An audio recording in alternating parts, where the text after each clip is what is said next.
இது மகிமை நேரம். ஆண்டவராகிய இயேசு கிறிஸ்துவின் நாமத்தில் உங்களை அன்போடு வாழ்த்தி வரவேற்கிறேன். பிரியமானவர்களே, ஆண்டவர் நமக்கு வாழ்வில் தருகிற இந்த தருணங்கள் தற்செயல் என்று எண்ணக்கூடாது.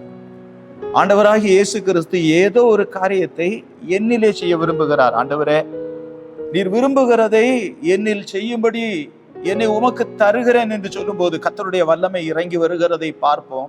கர்த்தருடைய ஆவியானவர் பலமாய் தம்முடைய வல்லமையான கிரியைகளை நமக்குள் செய்கிறதை நாம் அனுபவிப்போம். இப்பொழுது நாம் ஒரு நிமிடம் ஜெபித்து துவக்குவோம். ஆண்டவராகிய இயேசுவே, நீர் எங்களுக்கு தந்த இந்த நல்ல தருணத்திற்காக நன்றி செலுத்துகிறோம். இறங்கி இந்த வேளையை ஆசீர்வதியும் என்று இயேசு கிறிஸ்துவின் நாமத்தில் மன்றாடுகிறோம். ஆமேன். பிரியமானவர்களே, இன்றைக்கு நாம் சிந்திக்கும்படி தெரிந்து கொண்ட தலைப்பு இயேசு கிறிஸ்துவின் மூலமாய் மறுபடியும் ஆளுகை. அன்பானவர்களே, ரோமருக்கு எழுதின நிருபம் 5வது அதிகாரம் 17வது வசனத்தை பாருங்கள். அல்லாமலும் ஒருவனுடைய மீறுதலினாலே அந்த ஒருவன் மூலமாய் மரணம் ஆண்டு கொண்டிருக்க கிருபையின் பரிபூரணத்தையும் நீதியாகிய ஈவின் பரிபூரணத்தையும் பெறுகிறவர்கள் இயேசு கிறிஸ்து என்னும் ஒருவராலே ஆமேன் ஜீவனை அடைந்து ஆளுவார்கள் என்பது அதிக நிச்சயமாமே.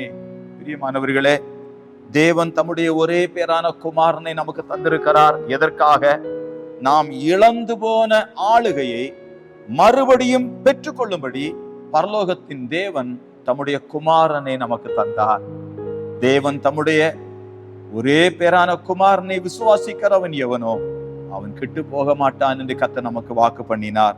பிரியமானவர்களே, இழந்து போன நன்மைகளை மறுபடியும் நாம் பெற்றுக்கொள்ளும்படி நமக்குள் அந்த ஜீவனை தரும்படி இயேசு கிறிஸ்து மிக அருகில் வந்திருக்கிறார்.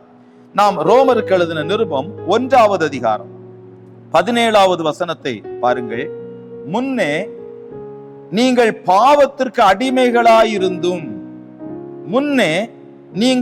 பாவத்திற்கு அடிமைகளாயிருந்தும் மறுபடி 20வது வசனத்தை பாருங்கள்.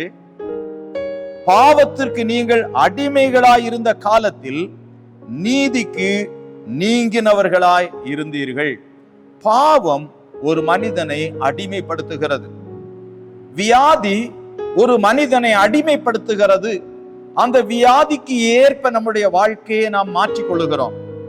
பிசாசும் கூட ஒரு மனிதனை அடிமைப்படுத்தி அந்த மனிதனை எழும்ப விடாமல் தடை பண்ணுகிறான். பிரியமானவர்களே, ஆண்டவராகிய இயேசு கிறிஸ்து நம்மை பார்க்கும் போதே நாம் எழும்ப முடியாதபடி தடை பண்ணுகிறது இன்னது என்பதை அவருடைய கண்கள் காண்கிறது. ஆண்டவர் அதை பார்க்கும் போதே அது அதிரும் என்று வேதத்தில் எழுதியிருக்கிறபடி, அவருடைய விரல் அதை தொடும் போது அது புகையும் என்று எழுதியிருக்கிறது. தேவ சித்தம் நிறைவேறுவதற்கு நம்மை ஆண்டவருக்கு கொடுப்போம். பிரியமானவர்களே, பரலோகத்தின் தேவன் இந்த அடிமைத்தனத்தில் இருந்து நமக்கு விடுதலை தரும்படிக்கு வந்திருக்கிறார். எரேமியா தீர்க்கதரிசியின் புஸ்தகம் 30வது அதிகாரம், எரேமியா தீர்க்கதரிசியின் புஸ்தகம் 30வது அதிகாரம் 8வது வசனத்தை பாருங்கள்.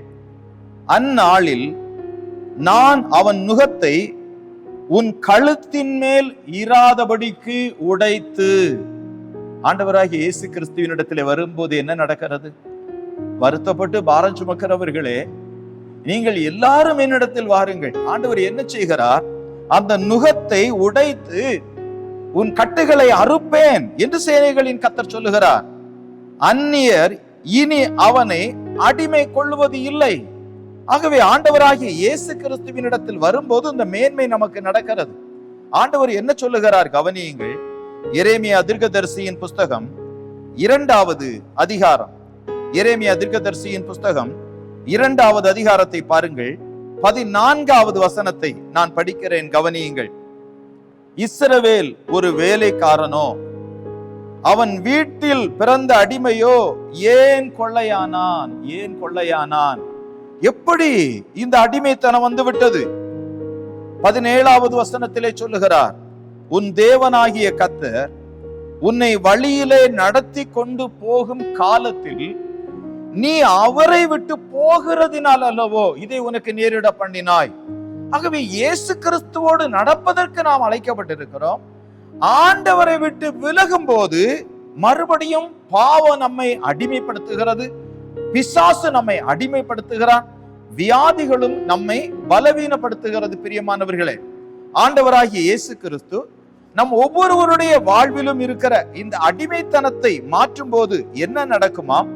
ஏசாயா தீர்க்கதரிசியின் புஸ்தகம் 33வது அதிகாரம் 22வது வசனத்திலே, கர்த்தர் நம்முடைய நியாயாதிபதி, கர்த்தர் நம்முடைய நியாய பிரமாணிக்கர், கர்த்தர் நம்முடைய ராஜா, அவர் நம்மை ரட்சிப்பார். அல்லேலூயா.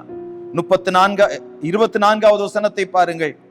வியாதிப்பட்டிருக்கிறேன் என்று நகரவாசிகள் சொல்வதில்லை, அதில் வாசமாயிருக்கிற ஜனத்தின் அகரமம் மன்னிக்கப்பட்டிருக்கும் என்று ஆண்டவர் சொல்லுகிறதை கவனியுங்கள். பிரியமானவர்களே, ஆண்டவர் எரேமியா தீர்க்கதரிசியின் புஸ்தகம் 2வது அதிகாரம் 19, 20, 21 வசனங்களை பாருங்கள். உன் தீமை உன்னை தண்டிக்கும், உன் மாறுபாடுகள் உன்னை கண்டிக்கும், நீ உன் தேவனாகிய கர்த்தரை விடுகிறதும் என்னை பற்றும் பயம் உன்னிடத்தில் இல்லாமல் இருக்கிறதும் எத்தனை பொல்லாப்பும் கசப்புமான காரியம் என்று உணர்ந்து கொள் என்று சேனைகளின் கர்த்தராகிய ஆண்டவர் சொல்லுகிறார். பூர்வ காலம் துவக்கி நான் உன் நுகத்தடியை முறித்து உன் கட்டுகளை அறுத்தேன் என்று ஆண்டவர் சொல்லுகிறதை பாருங்கள். அவர் சொல்லுகிறார், நான் அடிமைப்படுவதில்லை என்று நீயும் சொன்னாயே, ஆனால் மறுபடியும் அடிமைத்தனம். 21வது வசனத்தை பாருங்கள். நான் உன்னை முற்றிலும் நற்கனிதரும் உயர்குல திராட்சை செடியாக நாட்டினேன், நீ எனக்கு காட்டு திராட்சை செடியின் ஆகாத கொடிகளாய் மாறி போனது என்ன? பிரியமானவர்களே, உயர்குல திராட்சை செடியாக ஆண்டவர் உன்னை நாட்டினார். ஆனால் இப்பொழுது அடிமைத்தனம் எப்படி மாற்றிவிட்டது?